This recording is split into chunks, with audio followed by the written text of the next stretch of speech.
Vamos a continuar con el Bhagavad Gita. Nos quedamos en el verso 60, así que vamos a continuar con el 61. 61. 61.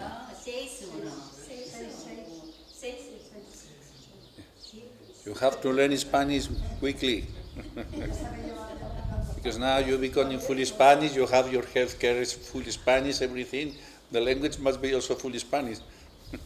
Ya son completamente españoles. Ayer ya les conseguí las tarjetas de la Seguridad Social, la oficial, la nueva temporal. Ya están dentro del sistema. Que Dios lo pille confesados. Están dentro del sistema español. Bueno, verso 61. Dice así: aquel que tiene los sentidos totalmente bajo control y fija su conciencia en mí, es conocido como un hombre de inteligencia estable. La importancia de controlar los sentidos y centrar la conciencia en lo divino, en este caso representado por Krishna, es el concepto más elevado del yoga. Se refiere a la idea de que la verdadera sabiduría y paz se logran cuando se controlan los impulsos sensoriales y se dirige la atención y la devoción hacia un ser o propósito superior. Podemos encontrar paralelismos en diversas tradiciones filosóficas y religiosas. En la tradición cristiana se encuentra un paralelismo en la enseñanza del apóstol Pablo en Filipenses 4:8, donde insta a los creyentes a centrar sus pensamientos en lo que es verdadero, noble, correcto, puro, amable, admirable, excelente y digno de alabanza. El budismo se refiere a la práctica de la meditación como un medio para controlar los sentidos y centrar la mente.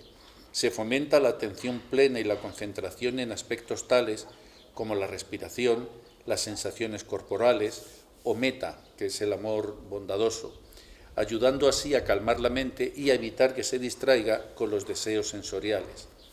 En la filosofía estoica se enseña la importancia de mantener el control estricto sobre uno mismo, incluyendo los sentidos, y centrarse en la virtud y la razón en lugar de los deseos sensoriales. El filósofo estoico Epícteto decía: no pidas que suceda lo que deseas, sino desea lo que sucede. Entonces tu vida fluirá bien. Así, esta enseñanza se conecta con enseñanzas similares en otras disciplinas que buscan el autocontrol, la autodisciplina y el centrar la conciencia en algo más allá de los meros deseos sensoriales como clave para vivir una vida de sabiduría y estabilidad.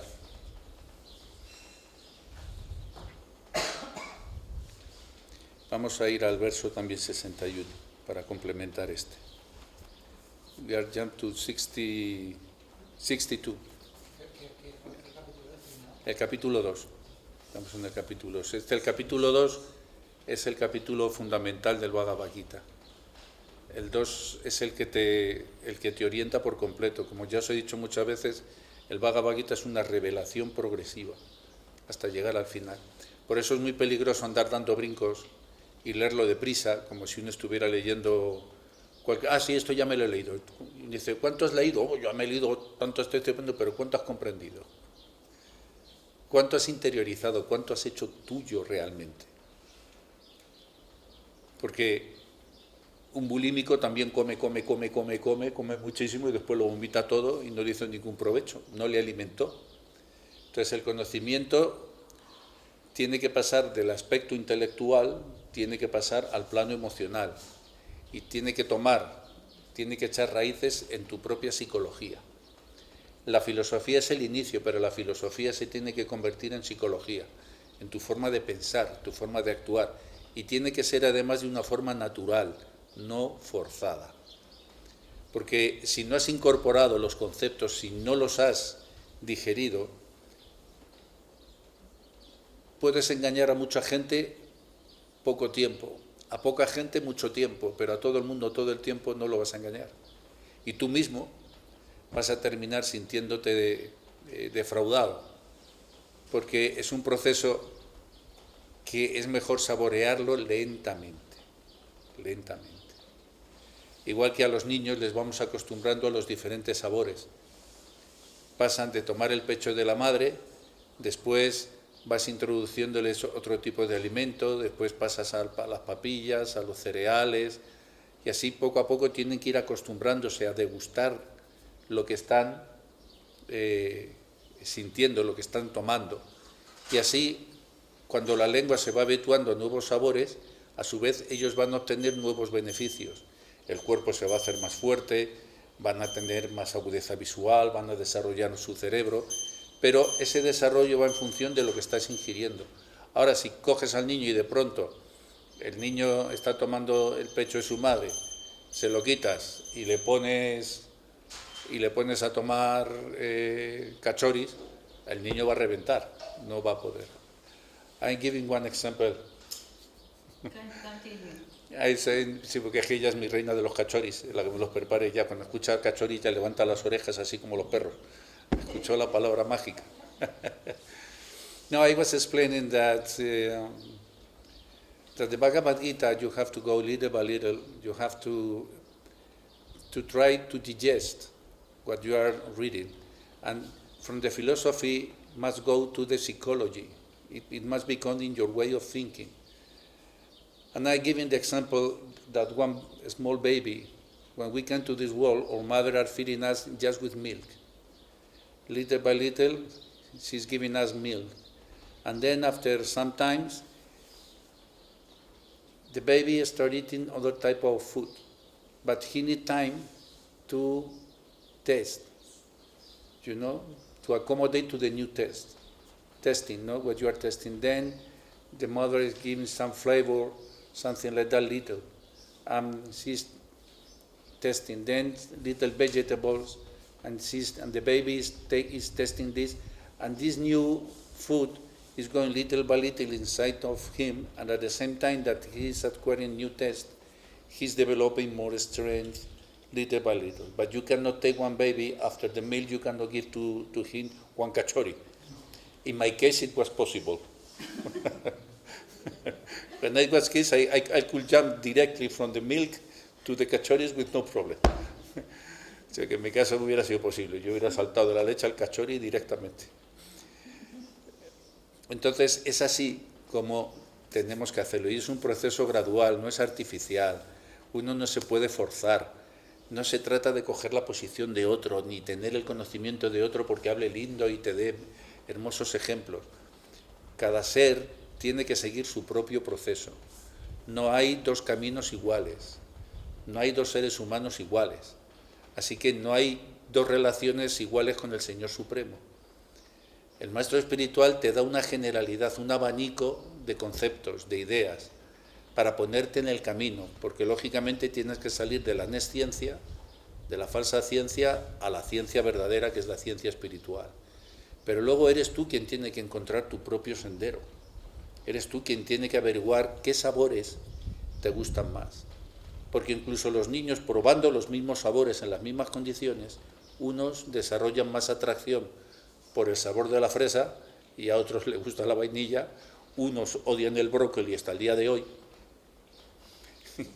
y a otros le vuelve loco, ¿no? Yo veo a mi nieta que se come el brócoli así y por el amor de Dios, si yo creo que el brócoli es un error evolutivo, eso no tenía que haber existido, ¿no? Entonces, similarmente, la vida espiritual es igual, cada uno va a tener un sabor, lo que no puedes es imponer tu sabor. Al que le gusta el brócoli vais a comer todo brócoli, porque es lo que a mí me gusta. Eso es un error terrible, porque además le está robando al otro la oportunidad de descubrirse a sí mismo. El maestro espiritual tendría que ser un facilitador, alguien que te ayude en el camino para que tú te descubras, pero no más allá de eso, porque el que se va a morir eres tú, y el que nació eres tú, y ningún otro va a poder ocupar esos dos momentos cruciales. Así que eres tú quien tiene que tomar la responsabilidad de cómo va a llegar al final, que todos con toda certeza vamos a tener. Y vamos a continuar con el verso 61, que es una explicación muy buena. Dice Krishna: al contemplar los objetos de los sentidos, en la persona se desarrolla el apego a ellos. De ese apego nace la lujuria, y de la lujuria surge la ira. Existe una secuencia lógica en cómo la mente puede verse atrapada en los ciclos de deseo, apego e ira. El verso nos sugiere que la contemplación de los objetos de los sentidos conduce a un apego, que a su vez puede dar lugar a la lujuria o al anhelo intensivo. Si este anhelo no se cumple, puede resultar en ira. En la tradición budista, esta idea se refleja en la enseñanza de las 4 nobles verdades, especialmente en la segunda verdad, que sostiene que el sufrimiento es causado por el deseo y el apego. En este deseo, a menudo, está dirigido hacia los objetos de los sentidos, y el apego a estos objetos puede generar sufrimiento cuando no se cumplen nuestras expectativas. En el cristianismo también encontramos ideas similares en Santiago 1, 14, 15, que dice: «Cada uno es tentado cuando se deja arrastrar y seducir por su propio mal deseo. Luego el deseo, después de haber concebido, da a luz el pecado, y el pecado, una vez que ha sido consumado, engendra la muerte». En este contexto, el deseo, cuando se deja sin controlar, puede llevar al pecado y a la muerte espiritual. Aquí lo que se está refiriendo Santiago es a eso. Lo que pasa es que tenemos esta de explicar la Biblia así, en plan fanático y literal. Ahora andamos un poco más en esto. Además, en la filosofía estoica se sostiene que los deseos y aversiones incontrolados pueden llevar a la persona a la pérdida de la razón y al sufrimiento. Se aconseja tener un control estricto sobre las emociones y deseos para mantener la tranquilidad y la virtud. Por lo tanto, el Bhagavad Gita ya se alineaba con las enseñanzas de varias tradiciones que resaltan la importancia del control de los deseos y los apegos para evitar el sufrimiento y mantener la paz y la estabilidad mental aún antes de que éstas surgieran. En Entre dos mundos, lo explicamos muy bien en el espectáculo que hicimos en el teatro, cómo surgen los deseos y cómo surgen los apegos. Y ahí os explico en este espectáculo con la danza española cómo cada deseo, cada sentido ve una cosa a la que se apega, ¿no? La vista a las formas, el sonido a la vibración, el gusto a lo que se prueba, ¿no? Al paladar, al gusto, el tacto a lo que toca y el oído a lo que escucha, a lo que vibra. Y claro, es todo, cada sección de los sentidos genera un tipo de apego. Y lo complicado de la cuestión, y claro, es que no es un apego solo, es un apego combinado de todos. Es un apego combinado de todos. E incluso en lo sutil siguen estando los mismos apegos. Porque un ciego de nacimiento nunca ha visto la forma de una mujer o la forma de un hombre, sin embargo tiene apego por la mujer y no la ha visto.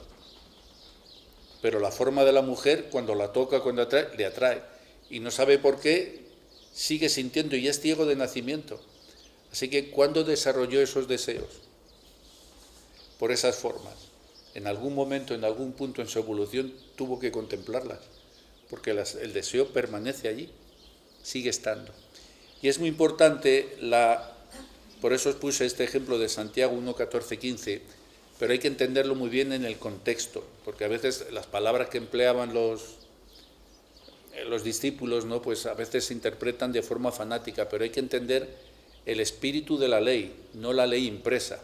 Uno tiene que entender qué es lo que el legislador está intentando proteger, lo que se dice en derecho, qué bien jurídico estás intentando proteger con la ley, no la ley impresa, sino tienes que entender qué pretendía el legislador al dictaminar, al hacer esa ley. Eso pasa en nuestras leyes, se basa en una protección de un bien jurídico a proteger, el derecho al honor, el derecho a la intimidad, el derecho a la propiedad, etcétera, etcétera, etcétera.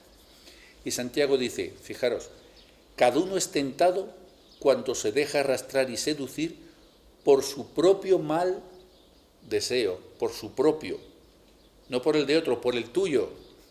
Es tu propio mal deseo, en la forma en la que tú estás encaminándote. No puedes culpar a los demás de tus propias malas decisiones.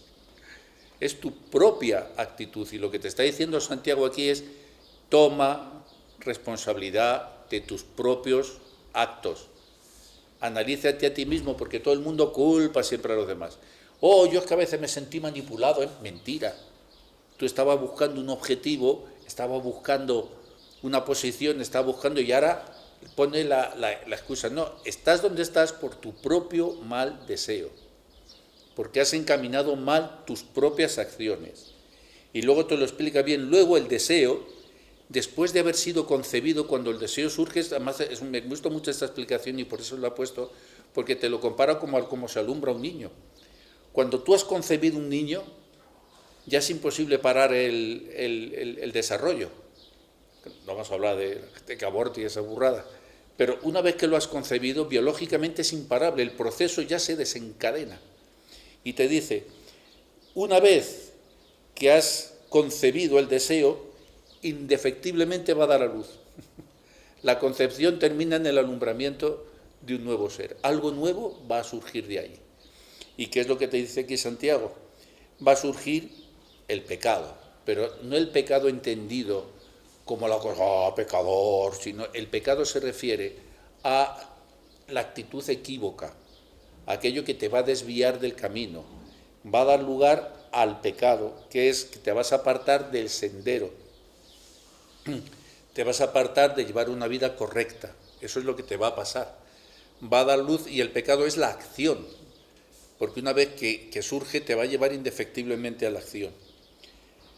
Y dice después, y este pecado, una vez consumado, engendra la muerte a su vez, vuelve, te lleva indefectiblemente a la muerte espiritual, porque a la muerte material,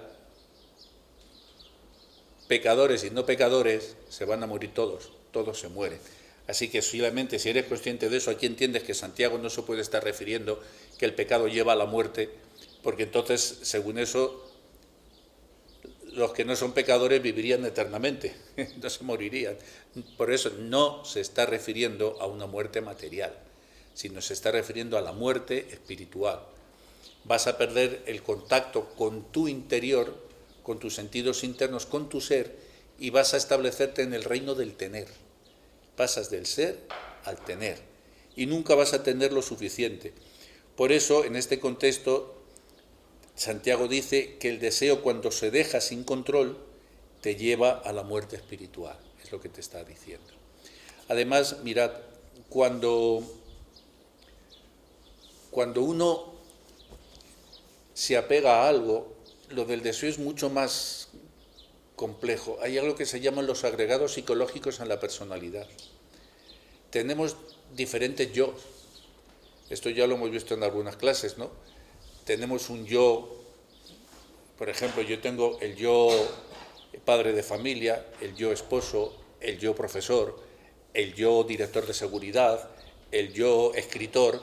Tengo diferentes yo, ¿no? El Swami este pasado lo explicaba, acordáis el ejemplo del rey, el rey es papá y mamá, es un ejemplo viejo que ya hicimos hace muchos años, ¿no? Pero somos distintas cosas, el yo amigo de mis amigos, el yo hermano de mis hermanos, pero en mitad de todo eso uno tiene que entender y encontrarse quién es uno más allá de todas esas cosas. Pero es que la enjundia de esto es que cuando tú adquieres un apego, creas otro yo, un agregado psicológico en tu personalidad. Y entonces te apegas al tabaco, ya tienes un yo fumador, que se sienta a la mesa contigo, con tu verdadero ser, junto con los demás yos que están en la mesa contigo, los demás agregados psicológicos. Y ese yo fumador tiene cosas que decir, porque de hecho dice, me levanto y me salgo fuera a fumar. Fijaos, están los yo hermanos hablando entre ellos y el yo fumador de pronto se hace oír. Dice, un momento, ¿alguien quiere salir conmigo? No, me voy fuera a fumar allá adentro, en una comida de familia. Ha hablado el yo fumador. Y uno de las importancias, no, si no me cambia, ¿cómo que no te cambia? Estás con la familia o estás en el restaurante con los amigos, teniendo una sobremesa agradable, te levantas, porque te ha dicho yo fumador, vámonos fuera a fumar un truja. Y a ver cómo discutes con él si no lo reconoces. Y si tienes una drogadicción más profunda, ¿para qué te voy a contar? Tienes el yo cocainómano, el yo alcohólico, el yo cualquiera de los vicios a los que te hayas apegado, tienes un agregado psicológico en tu personalidad. Y habla. Y como no lo reconoces, te dejas arrastrar por su diálogo. No lo enfrentas. Por eso los alcohólicos, lo primero que hacen, reconocen su yo alcohólico. El éxito que empezó Alcohólicos Anónimos a funcionar en los años 40 y 50 fue ese precisamente, el reconocerse. Y ya saben que ese yo les va a acompañar toda la vida, pero ya no tienen que escucharle. Sé que vas a venir conmigo, pero ya no te presto atención. No me interesan tus consejos, no me interesa lo que me dices. Ya no me interesa. Tienes que recordarle a ese agregado psicológico que tú ya has dejado eso. Tienes que decirle, no, espera, ¿es que no te acuerdas que ya no fumamos? Y esto funciona, te hablas en plural, acuérdate que esto ya no lo íbamos a hacer, hasta que ese yo se va diluyendo. Pero si eres indulgente con tus yos, con los agregados psicológicos de tu personalidad, nunca vas a cambiar. Tienes el yo enfermo psicológico, el yo enfermo imaginario, el yo enfermo físico, y entonces el que se identifica mucho con el cuerpo y sus enfermedades ya todo lo vive a través del cuerpo. Ay, qué malito estoy, ya todo es eso. Ese yo es el que habla a todos los demás. Y esto es muy importante entenderlo. Y el Bhagavad Gita te está enseñando esto. Y justamente Santiago te está avisando sobre esto. Cuando lo concibes, una vez que está concebido, indefectiblemente va a dar a luz. Va a venir. Se presentó. Entonces, ¿qué es lo que hay que hacer? Esto me hace gracia porque, claro, yo vendía libros puerta a puerta. Enciclopedias. Si te llama el vendedor de enciclopedias, no abras, coño. Porque en cuanto le abras, si tú quieres cerrar la puerta, el vendedor de libros tiene una que metías así el pie en la puerta y ¡pum! Pegaba para que no te cerrara la puerta. Entonces, ya está.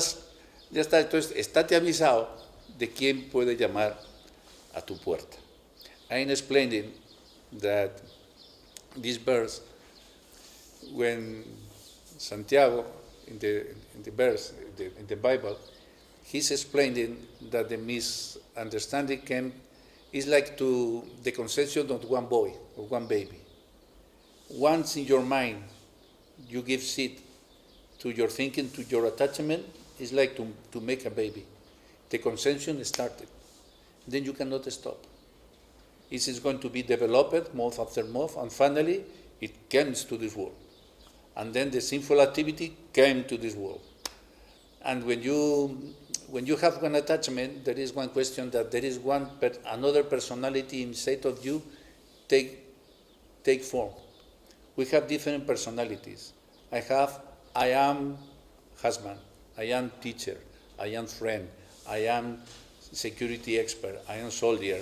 I have many differences, but my essence is not part of this. I am one soul. Then on my table, on my house, all my others ego are sit there, eating in my table. And if you start smoking, there is one personality, there is one Krishnadas smoker, and it's another person, and this person start talking. Because we are in one restaurant with the family, and then this personality say, I like to smoke. And they say, one moment, I'm going outside to smoke. And you obey to him. So one must be very careful who is knocking your door to sell books.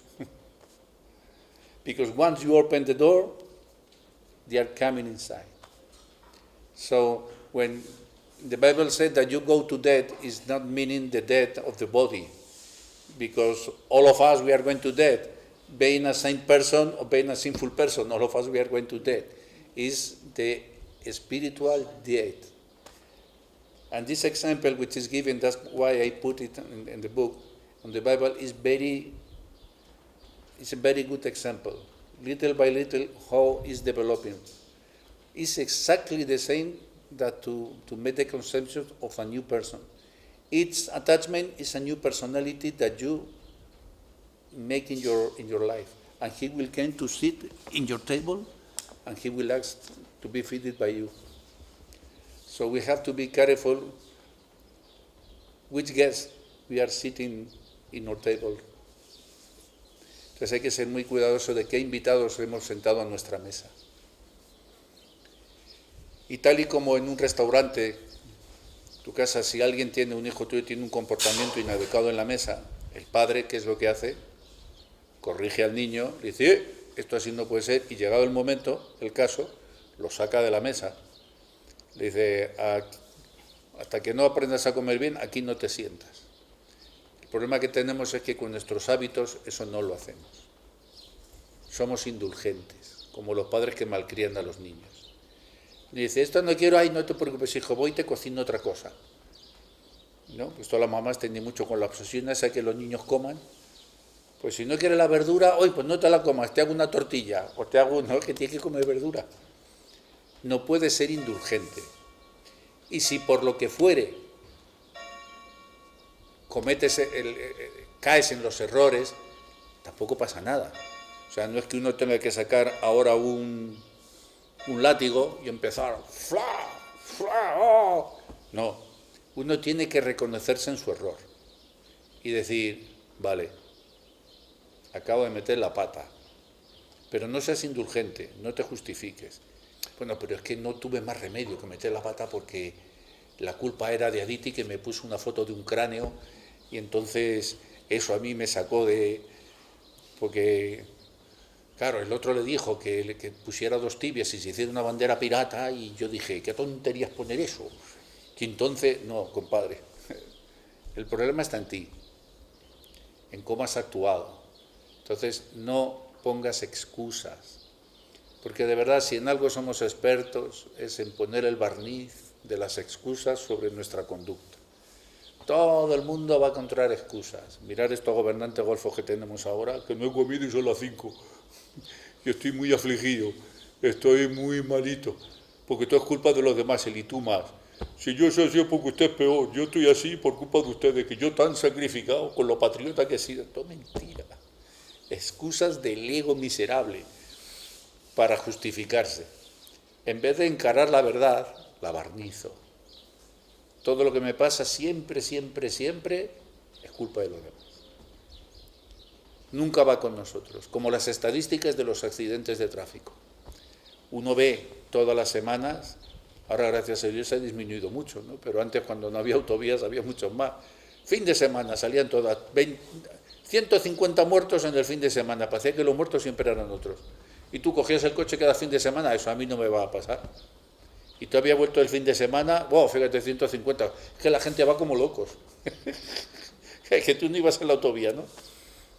Y eso me acuerdo de una regañina de mi padre, que le sentó muy mal, la sinceridad de un niño, porque íbamos los 4 hermanos en el 850, íbamos a Navalcarnero, en Madrid, y esa es la carretera de Extremadura. Y ese fin de semana, porque había un atasco subiendo, luego me comí muchas veces esos atascos porque me fui a vivir a Móstoles, que eso sí que eran más allá, que era esa misma carretera. Y claro, iba todo el mundo, fue un atasco enorme. Y mi padre dijo, yo es que de verdad no sé a dónde va tanta gente. Y yo le dije, pues papá, ¿dónde vas tú? Digo, los demás estarán diciendo lo mismo de ti. Y se volvió y me dio un caponazo. ¿Tú cállate, niño, qué sabrás? Dijo, bueno, pues nada.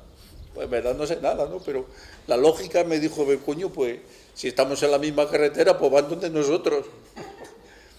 Entonces le sentó más porque le dije, si quieres, yo con el capón así escocido, más adelante estaba la salida de la casa de campo, y digo, pues te puedes ir por la casa de campo y en vez de andar al Carnero, vamos al kiosco de la casa de campo.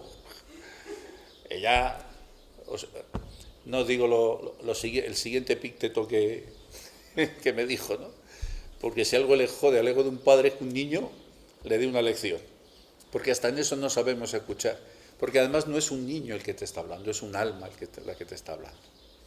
Y Dios siempre te está hablando desde muchos sitios. Desde muchos sitios. Eso me acuerdo una vez, una anécdota que contaban de Srila Prabhupada, estaba dando una conferencia y entró un borracho, y todos los devotos fanáticos, el borracho! Y el hombre parece como, déjale que se siente. Y el borracho se acercó hasta él y le dijo, tiene muy mala cara, tiene muchas ojeras, tienes que dormir más, hombre, descansa. Se sentó ahí, Prabhupada se volvió y dijo, ¿veis? Hasta de un borracho hay que aceptar un buen consejo.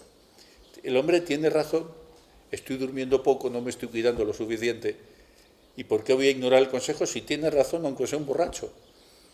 Y dice, no miréis el mensajero, mirar el mensaje. Y el hombre salió, oye, y al rato volvió, iba con un rollo de papel higiénico que se le cayó así uno rodando, todo el papel higiénico. Y el hombre lo puso allí encima de la mesa y dijo, y en el váter no tenéis papel. Porque los devotos fanáticos pensaban que todo el mundo que viniera de visita tenía que lavarse con una mano. Cosa que por un occidental no sabe qué es eso, ¿no? Tiene que dar por supuesto. Y entonces Prabhupada dijo, ¿veis? Y hasta el borracho puede hacer servicio. Les ha traído papel y dijo, y es cierto, tenéis que poner papel para los invitados. Porque enseguida cogemos el de superioridad y ya está, me fijo en lo externo. Fijaros que avanzado soy porque como la comida con las manos. Estoy un avanzado y me he visto de indios, una cosa. Entonces, no hay que ser indulgente con uno mismo y tampoco uno se tiene que atormentar. Pero lo que no tiene que hacer en modo alguno es ser indulgente. Defecto comprendido, defecto eliminado. Y vamos a continuar con el verso 63, porque estos tres están encadenados. Y viene muy bien el verso 63, enlaza muy bien con la explicación que da Santiago del alumbramiento, de cómo hay una secuencia lógica en nuestra psicología, cómo hay una secuencia lógica en nuestra acción. Hasta en el más perturbado, aunque uno le parezca que es un perturbado completo, no, hay una lógica en su conducta, la de un perturbado. Y un loco sigue los pasos que la locura marca. Ni siquiera eres libre siendo loco. Estás forzado a seguir los pasos que dictamina la locura. Y el verso 63 dice, de la ira surge la ilusión completa y de la ilusión la confusión de la memoria. Cuando la memoria se confunde, se pierde la inteligencia y al perder la inteligencia uno cae de nuevo en el charco material. Es muy importante la conexión entre nuestras emociones y nuestro estado mental. Un proceso de deterioro progresivo que comienza con la ira lleva a la ilusión, la confusión de la memoria, la pérdida de la inteligencia y finalmente a la caída en el charco material, que puede interpretarse como un estado de ignorancia y apego a los aspectos mundanos y físicos de la vida. La idea de que la ira puede conducir a la confusión y a la pérdida de la memoria de la sabiduría es algo que encontramos en varias tradiciones y filosofías. Por ejemplo, en la filosofía estoica se enseña que las emociones fuertes y perturbadoras como la ira pueden perturbar nuestra capacidad de razonar y tomar decisiones sabias. Los estoicos defendían la ataraxia o la tranquilidad mental como un estado ideal en el que uno está libre de perturbaciones emocionales y puede pensar claramente. En el cristianismo también se aconseja contra la ira en varias partes de la Biblia. Por ejemplo, en Efesios 4, 26, 27 dice, si se enojan, escuchad bien, si se enojan, no pequen. No permitan que el sol se ponga estando aún enojados, ni den cabida al diablo. Este pasaje sugiere que la ira no controlada puede llevar al pecado y a la influencia del diablo. Y el diablo no es un tío con cuerno maléfico que huele a azufre. El diablo son los obstáculos que la misma vida te va a poner para tu evolución. En una clase ya os expliqué, digo, ¿para quién trabaja el diablo? Trabaja para Dios. Es más, es el que te pone las dificultades. Por último, en el budismo, la ira se considera una de las tres raíces del mal, junto con la ignorancia y el deseo. Se cree que la ira puede nublar nuestra capacidad de ver la realidad tal como es y conducir a la confusión y al sufrimiento. Krishna nos enseña sobre los peligros de la ira y cómo puede afectar nuestra percepción y capacidad de razonar. Nos insta a cultivar la paciencia y el equilibrio emocional para mantener nuestra inteligencia y evitar caer nuevamente en las trampas de la vida material. La ira es un acompañante muy peligroso. muy peligroso. Es el más peligroso de todos. Mirad, os voy a explicar un ejemplo criminológico, ¿no? Para que lo entendáis. ¿Cómo es el proceso? Con un objeto sencillo, porque todo el mundo piensa que la lujuria es el sexo y eso, y no es cierto. La lujuria es cualquier atracción vehemente de los sentidos por un objeto de los sentidos.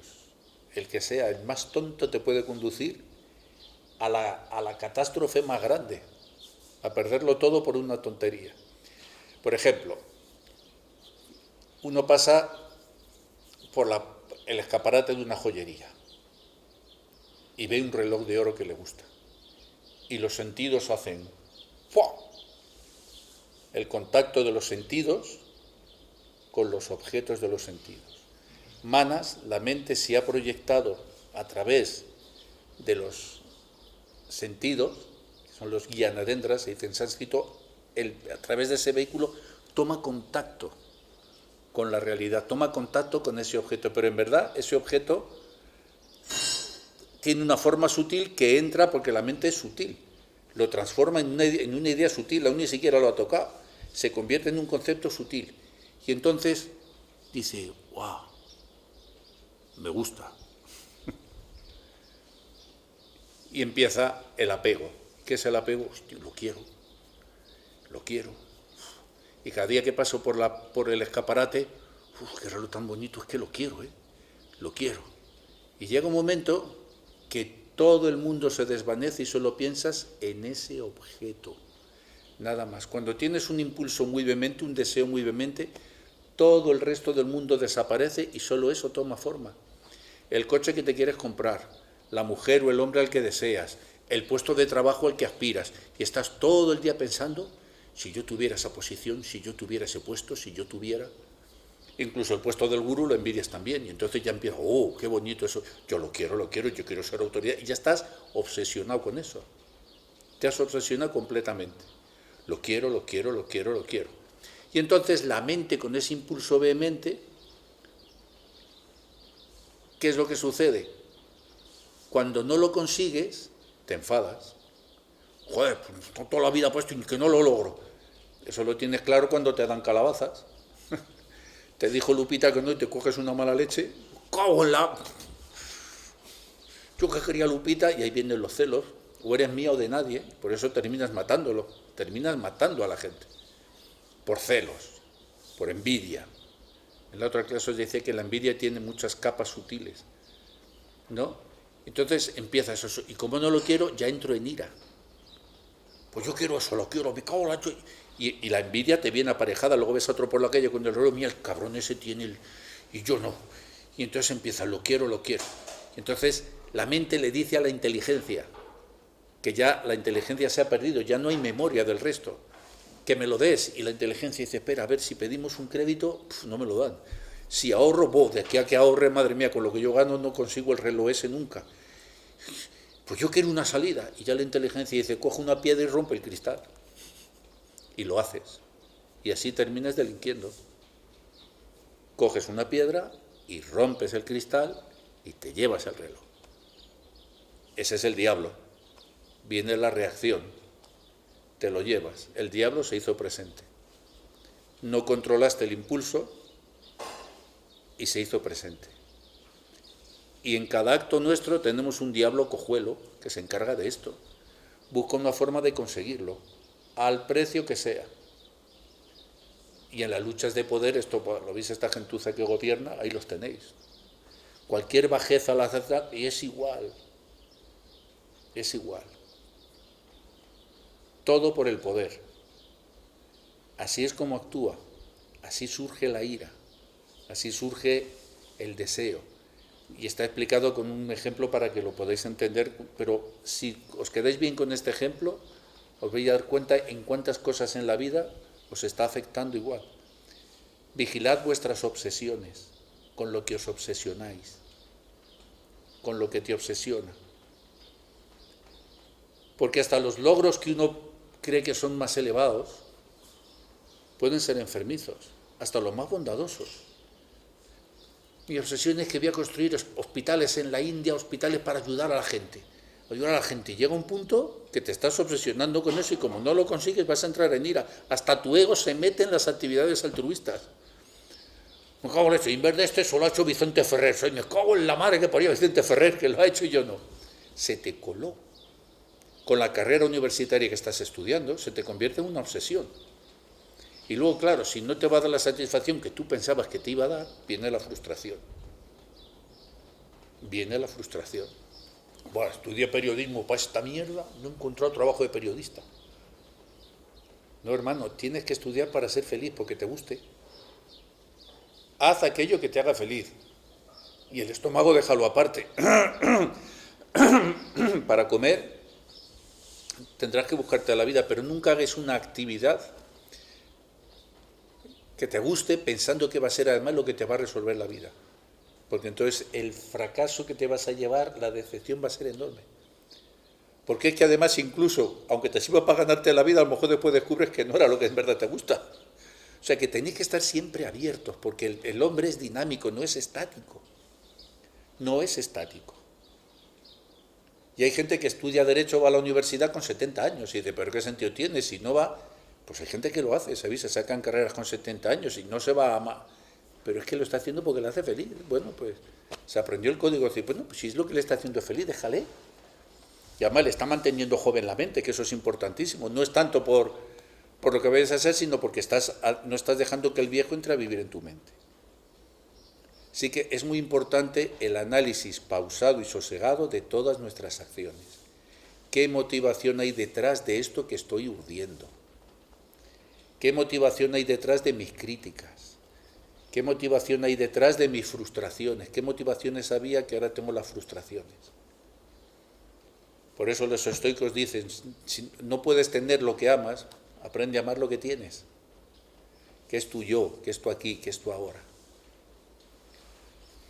Entonces, es importante entender esto, que la lujuria no es el sexo, eso es una parte solo. La lujuria es toda atracción de los sentidos por sus objetos y las acciones que cometemos por dar satisfacción a estos deseos. Y hay gente que se empeña, vive toda la vida empeñado por comprarse 3 coches, vive todavía por pagar. Y con las tarjetas de crédito viven del ego de que tengas que satisfacer algo inmediato, satisfazlo, tú te lo mereces. ¿Veis la publicidad en qué se basa? En crearte agregados psicológicos de la personalidad. Y así te enciendes un Marlboro y ya eres un cowboy que iba entre las rocallosas cabalgando. No. Te echas un perfume de esta marca y ya te crees que eres el Jack, el tipo que va en la Harley Davidson bajando y que va. Sigue siendo bajito, mides 1,50 y luego viene la decepción, porque durante un instante te crees que eres eso, pero luego en la realidad no se manifiesta, no se te tiran las mujeres rendidas a los brazos, ni nada de eso. Entonces, esto es todo lo que nos está avisando el Bhagavad Gita a través de esta revelación progresiva. Conócete, conócete, conócete a ti mismo, conócete, que luego más adelante te voy explicando de qué va todo este juego. Pero lo primero, y el capítulo 2 es fundamental, es conócete a ti mismo primero. Aún no sabes quién eres, no sabes en qué juego te has metido y no sabes cómo los factores te están influyendo. Dicho de otra forma, eres como un pez que está en el agua. Y el pez que está en el agua, ¿sabes qué? No sabe que está mojado. El pez no es consciente de que está mojado. Tú sí, tú cuando te metes al agua, tú vives en el aire, te metes en el agua y dices, uy, estoy empapado. El pez no sabe que está mojado. No sabe que él está influyendo. Él está allí y se mueve en el océano, no sabe que hay un mundo exterior, no sabe qué es lo que hay más allá. Y cuando quiere poseer más de ese océano, ¿qué es lo que hace? Se va cada vez más profundo, más profundo, más profundo. El océano de la existencia material es así. Estamos sumergidos en él y no somos conscientes de todas las influencias que hay en este océano. Y Krishna lo que quiere, y lo que quiere la Biblia, y lo que quieren los filósofos, y lo que quieren todas las tradiciones es precisamente que despiertes a eso, que tomes conciencia de quién eres y del entorno en el que estás. Porque ¿cómo vas a salir de un parque en el que te has perdido, de la montaña que te has perdido, si no tienes un GPS? Te quedas perdido en la montaña y te crees que toda la realidad es esa. El maestro espiritual lo que te da es una brújula y un mapa para que lo sigas. Deja de dar vueltas en círculo. Pero el camino lo vas a hacer tú. El gurú te dice, toma la brújula, toma el mapa. Ahora aprende a usar la brújula y aprende a utilizar el mapa y sé tú el artífice de tu propio camino. ¿Ok? I am explaining that the human being, we are like one fish. The fish is in the seaside, it's inside of the ocean. But you know what? The fish doesn't know that he is wet. The fish, it don't know that he's wet. We are living outside on the air. For us, if we jump into the ocean, then we say, oh, we are wet, but the fish doesn't know. His ocean, he's not feeling water. He's thinking that I am in a normal life. He's not conscious that how many influences are around him. But the water is there, but he has no idea. Similarly, we are in this material ocean, and we are not conscious that how many influences we have around.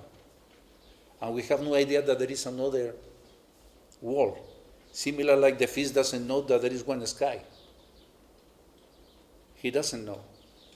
But the birds are there, the human beings are outside of the ocean. And what happens when he's trying to take the control in the ocean, he's go deeper and deeper and deeper and deeper and deeper. And he go to the deep ocean and he will never see the sun. And then you go deep in the darkness areas of the seaside. Y así el pez se hunde en las zonas más oscuras. ¿Cuáles son las zonas más oscuras? Los deseos no satisfechos, la lujuria, la ira, la insatisfacción, la codicia. Then, what is the meaning of the darkness areas of this ocean? Is the hunger, codicious, everything is there in the darkness water. But you have to learn, the spiritual master try to learn the fish to go up. And there is one type of fish that sometimes they can fly and jump, and then this is the evolution. You are still, the Madhyana is the master which is in the medium, is like one dolphin. He can jump, he knows the external world, and he can go in the ocean. He cannot live permanently outside, but he knows how to put the face outside. As, I'm going to tell them that this is outside. And the dolphin tried to speak to the fishes.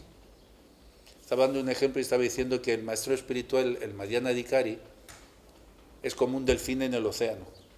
El pez no es consciente de que está en el agua, el delfín sí, porque el delfín sale fuera, respira fuera. Y si se queda fuera del océano, siente lo que es la falta de agua y lo que es el contacto con el aire. Entonces, ¿qué es un maestro espiritual en esta época? Pues es un delfín. En verdad, es una entidad, todavía no pertenece al mundo de las aves, perdón, no pertenece plenamente al otro mundo, pero asoma la cabeza. Ya sabe que hay otra realidad. Toma aire, él ya no respira del agua, él respira del otro mundo, de lo que está fuera. Él sale fuera para coger aire. Es decir, que su vida está dividida entre el océano, en las profundidades oceánicas, y en la inmensidad del cielo. Entonces el delfín sale, ya está respirando fuera. Aún se alimenta dentro, pero su respiración, que es lo más vital, el aire vital, proviene de fuera. Al maestro espiritual le alimenta el aire de fuera, el prana, la energía espiritual. Y lo que hace es que se sumerge para contarle a los peces cómo se sale del agua. Que hay una forma de salir del agua. ¿Alguna pregunta? 49 minutos. Time. Que el umbral de atención decae. Dime. Que el mundo sensorial es como si fuera un velo que tapa nuestra esencia, y nuestra esencia es el amor. Entonces, Claro. para mí veo mucha dificultad en mantenerte en tu esencia, en saber amar. Dentro de esto es una prueba, ¿cómo hacemos para poder superar esta prueba también? Porque cuando tienes amor eres feliz, y cuando estás sumergido en todo el barullo mundanal, el ruido, te olvidas del amor. En el ojo del huracán, te doy una explicación sobre eso y te explico que hay dos tipos de sentidos, los sentidos externos y los sentidos internos. Entonces, todo lo que te distrae son los sentidos externos que se proyectan hacia afuera.